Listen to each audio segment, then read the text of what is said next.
Assalamualaikum dan salam sejahtera. Saya Muhammad Nassan bin Muhammad Nazir dengan Nometrics Edu 10184 dan pada hari ini saya akan membentangkan poster infografik yang bertajuk Hospital Solid Waste Management: Strategy to Prevent Healthcare Associated Infection and Improve Occupational Safety.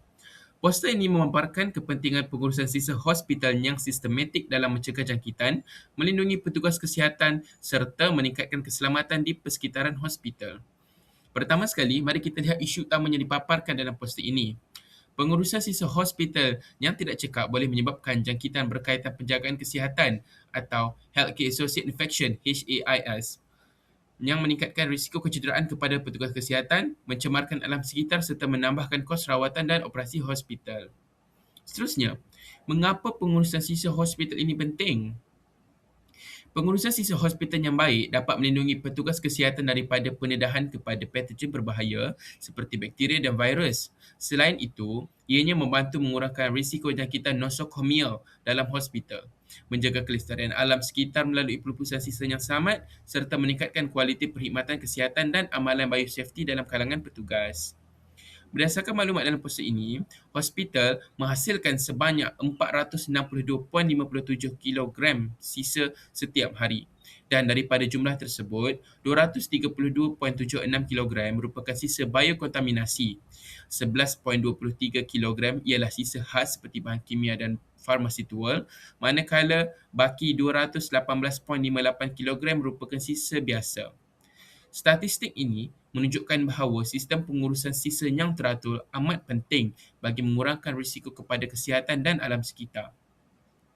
Seterusnya, poster ini juga menunjukkan beberapa kawasan berisiko tinggi yang menghasilkan sisa berbahaya dalam kuantiti yang besar. Antaranya ialah Surgical Center, Acute Emergency Intensive Care Unit ataupun ICU, Clinical Laboratory serta bahagian X-ray dan Diagnostic Imaging. Kawasan-kawasan ini memerlukan kawalan yang ketat kerana melibatkan pengendalian darah, bahan biologi dan juga peralatan berubatan yang berisiko tinggi. Bagi meningkatkan tahap keselamatan, satu program latihan biosafety telah dijalankan melibatkan seramai 400 petugas kesihatan. Program ini merangkumi 6 modul utama iaitu Solid Waste and Biosafety, Waste Conditioning, Waste Segregation, Storage Management, Collection and Transportation serta Final Disposal. Latihan ini membantu meningkatkan pengetahuan dan kemahiran pekerja dalam menguruskan sisa hospital dengan lebih selamat dan berkesan. Seterusnya, daripada data yang dipaparkan, kita dapat melihat peningkatan secara positif selepas latihan dilaksanakan. Pengetahuan mengenai pengurusan sisa telah meningkat daripada 65% kepada 95%. Penggunaan peralatan pelindungan diri atau PPE telah meningkat daripada 60% kepada 92%. Pengasingan meningkat daripada 55% kepada 90%. Manakala pengurusan penyimpanan meningkat daripada 50% ke 88%. Selain itu, kecekapan pengangkutan sisa juga telah meningkat daripada 45 kepada 85% dan pelupusan akhir meningkat daripada 40 kepada 82%.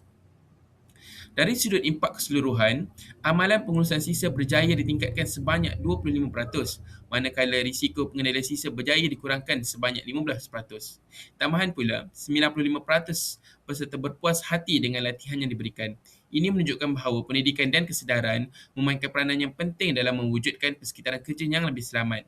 Sebagai kesimpulan, poster infografik ini menunjukkan bahawa pengurusan sisa pepejal hospital yang sistematik melalui latihan biosafety, pengasingan sisa yang betul, penyimpanan yang selamat serta pelupusan yang terkawal mampu mengurangkan risiko jangkitan, meningkatkan keselamatan pekerja dan mewujudkan persekitaran hospital yang lebih selamat serta lestari. Sekian, terima kasih.